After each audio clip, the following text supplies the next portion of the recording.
Hi, and welcome to the Yarn Habit Geek podcast. My name is Laura. You can find me on Instagram, Facebook, and Ravelry as Yarn Habit Geek. There is also a Ravelry group for the podcast. If you wish to join, welcome to all old viewers, and welcome to any new viewers. So, let's get started. Alright, on to whips of the week. I only have 3 whips to show because I've been busy working away on one of the whips, which is in a lot of pieces, but I've been just slow. Lots of things were happening. Specifically, the TTC Knitalong was coming up, and I'll be speaking about that later on. So first whip up is the Final Fantasy X-2 Riku scarf, which is this is basically now a week's worth, and let's face it, I'm near the end of my first ball of yarn working on this, and well, when we get to stash editions, you're going to see I bought more yarn for this. So the fact that I got through the first entire pattern, and now I've almost finished the second repeat. So, and yeah, I don't know if you can see the stitches, but it's got that stitch definition that's shown in the artwork and the actual cutscene videos. It's everybody that does these Riku's Thief dress sphere from Final Fantasy X-2. When they do the scarf, they always do the garter stitch, and well, I'm a weird one, and I actually do pay attention. So I actually went and researched and found someone who wrote the pattern. So, I'm first doing this all up in this base color, and then it's going to be sent off to be dyed. So that is it. I will get more work on it done on it by next episode, which is something to look forward to. Alright, next whip is the Wonder Woman wrap, which I am now doing for the Wonder Woman wrap cowl by Yarnder Woman. So, basically, yeah, it's all twisted right now, but I have it upside down. But I am now, I finished the first 2 sections, and I'm now starting the 3rd section, which is part of the W symbol for Wonder Woman. And I will hopefully have more done by next week's episode. And now on to the last whip from this week, and it's the Round Weasley blanket. I finished 2 squares already. Let's face it, as you know, I started this one actually a little before last week's episode, and it's all done. I like the fact that this square is basically the French flag. And then this one, I just finished, like, either, I can't remember if it was yesterday or the day before yesterday, but this was the next square up. And that was basically all I finished during the week for whips. And time to go on to finished objects. Alright, finished objects. I only have 1.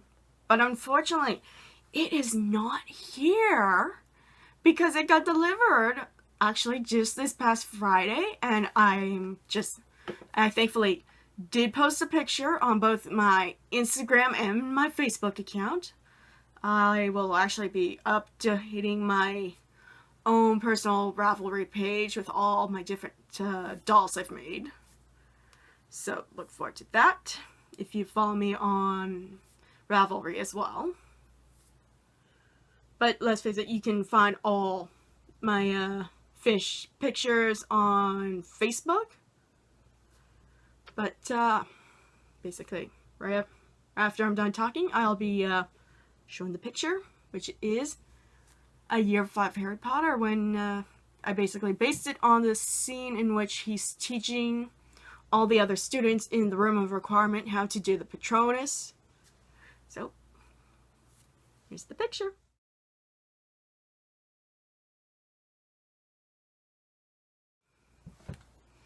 Alright, now on to stash editions, which I haven't done in quite some time.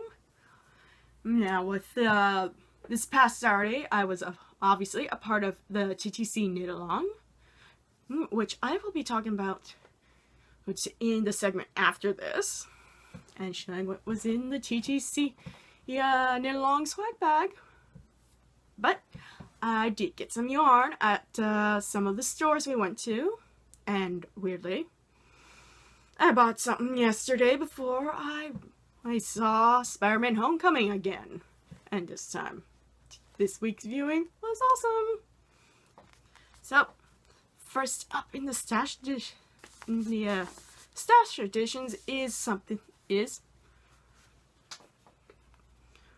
Red Heart Super Saver. I just picked up yesterday in the Aaron Fleck. This is actually for the next square in the Ron Weasley blanket. Now, I do not care. For me, I know there are knitters that are basically, they'll only work with all the good animal fibers. I tend to work with everything, because I do have some people that commission me that are vegans and can't exactly deal and can't actually have anything with animal fibers. So anything pure 100% wool is out, so only plant-based and acrylics can be used. Alright, now since that was yesterday's edition, now we're on to the editions I got during the Knitalong, which is basically a yarn crawl. So the first place we went to was the Purple Pearl.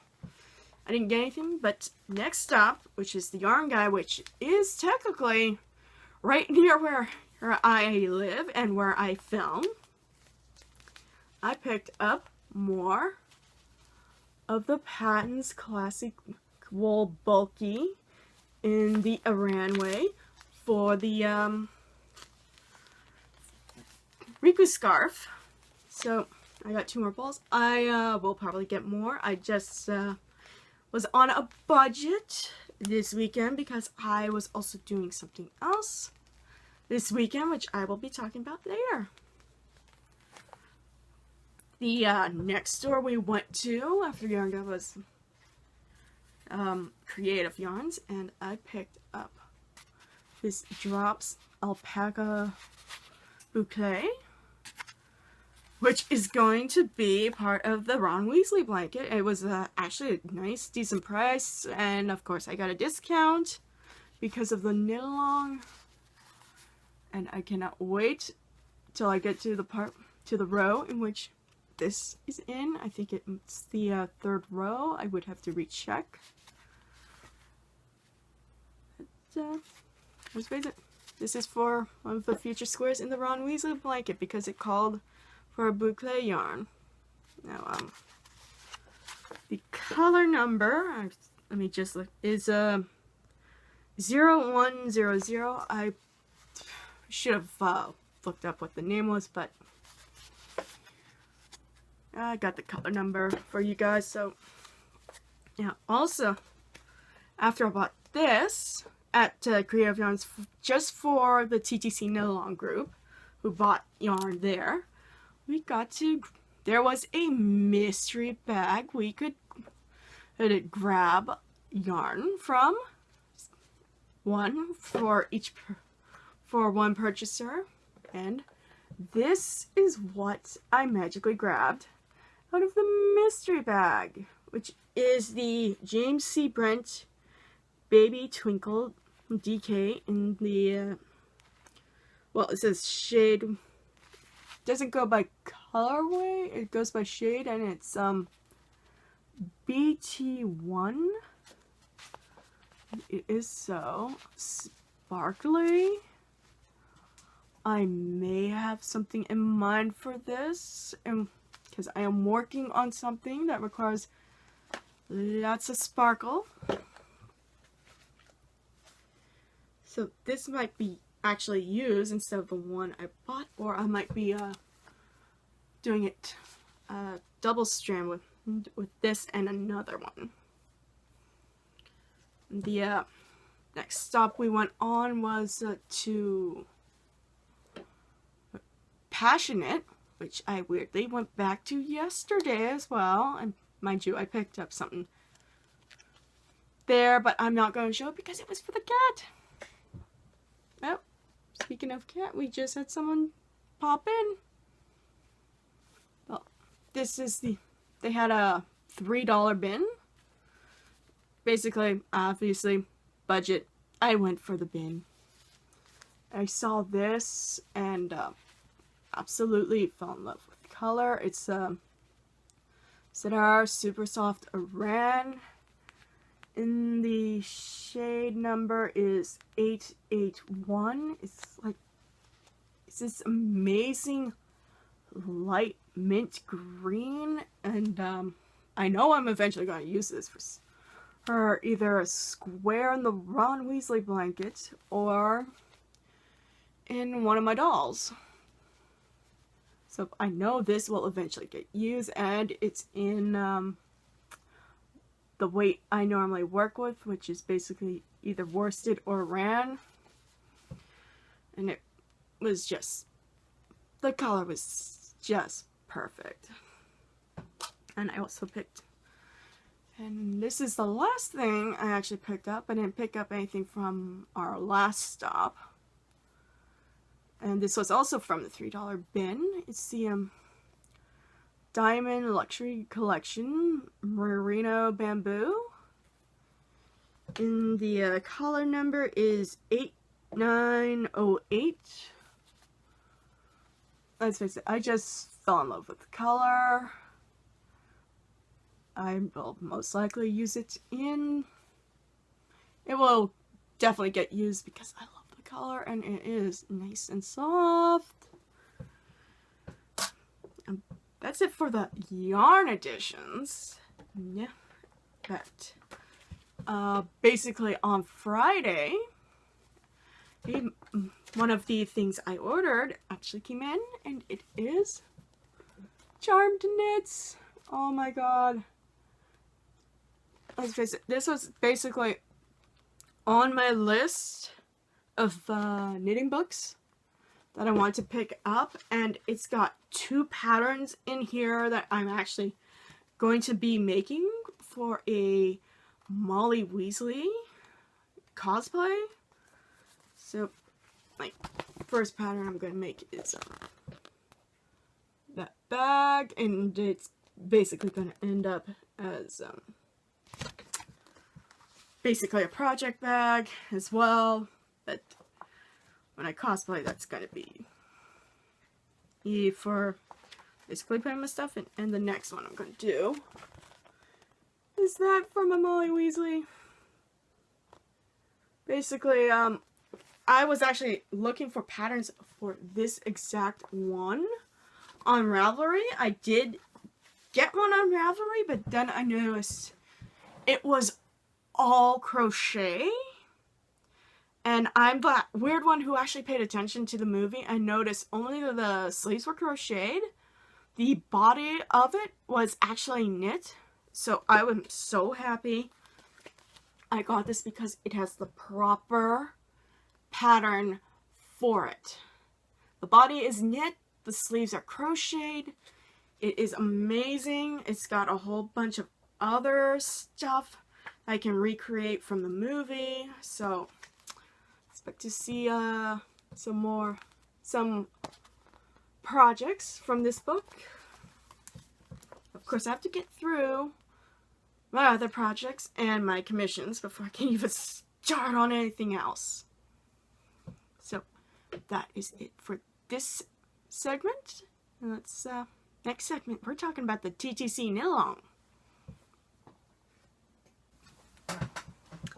Alright, so this is going to be a final segment of this week's episode. It's basically about the TTC Knitalong. I had basically before I had previously filmed something, but unfortunately my video got cut off because storage got full, so I've had to go on my computer and just put all the videos I had done for all the previous segments on, so that way I can delete them off my phone and then later do all the editing, which you will see in the final product, which is what you're watching.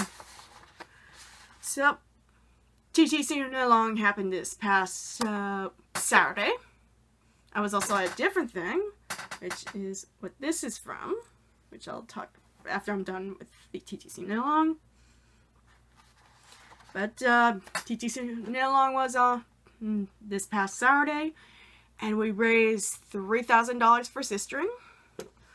We all got swag bags, and we captains got shirts, so that way they could all tell which one of us was the captain. I would go through all the stuff again, but it's all mixed up since the previous filming of this segment, but then it just poofed, decided to end. But I'm probably just gonna highlight basically just the yarn that came in our bags. Like, the first one is this. I have actually never heard of this brand, but I love the color. It's a nice, almost silver moon gray, and it's basically a yarn level 2, which is fine. I hopefully can find something to make with this. And the next yarn thing that was in our backpacks was the we all got different colors, but we got mini skeins, and this is just beautiful. And it's actually 3 Irish girls, which is weirdly one of the yarns I've actually wanted to try, and since it's a nice sock yarn, it's going into the blanket. And well, that's all I'm going to show you that was in the swag bag. Most of it was patterns, and so we got split ring markers and other stuff. So that's it. All I'm going to talk about for the TTC Knitalong. I had planned to take pictures and film, but unfortunately I was a little too busy to film and do pictures for the podcast. So I'm so sad I was not able to do the pictures to show you guys, but there are pictures on the TTC Knitalong Facebook page if you want to go look at that. I will actually link it in the basically in the info bar and the show notes. And you can probably hear some clip clopping. Come here. No, the clip clopping is coming from one of my cats. Here's another one of my cats. It's Kensington. He is a big mama's boy. So say hi to YouTube. Say hi to everyone. Okay. Yeah. Yeah, he's 1 year old, and yeah, unfortunately I can't show you guys on here because he's all black.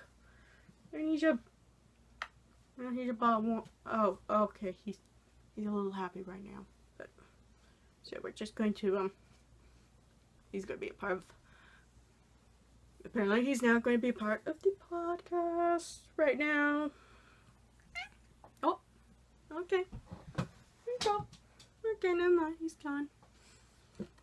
So, last thing I'm going to talk about that I also did this weekend is I went to TFCon, which is where I got this, and basically it's a Transformers convention, and I am basically the only Transformers I actually ever watched was Beast Wars, or as it was known in the States, Beasties, and then it later had a sequel spin-off where they made it back to Cybertron called Beast Machines. But I got a Maximal pin from one of the awesome staff there. Now, I was basically there just for one guest, and that is the amazing Scott McNeil. And I'm actually gonna, and to end this podcast episode, I will be posting a picture after this segment, which will be the end of the podcast. So, honestly, basically, that's the only reason I go to the Transformers convention is when he's a guest. And this is actually the second time he's been a guest there. And this time I didn't have to do 3-hour travel on transit this time. Because last time it was back, I went back in 2012. And I was living way in Newmarket. And the con was in Mississauga. And it basically takes about 3 hours to get there from where I was living in Newmarket, and then I gotta travel 3 hours back on the transit because I don't exactly drive. I basically transit everywhere, or I get someone to give me a ride. This one, most of the time, it's just me transiting. But hey. Yep, sorry, I had to show Kensington from something he's not supposed to. Sorry. Oh, here's Kensington again. So, yes, but you're causing trouble, mister. Well, that's it for this week's episode. I will see you next week. Maybe Kensington will see you guys next week. So, well, have an amazing rest of the week. I will see you all next week on Wednesday. Yes. And, everyone, stay crafty.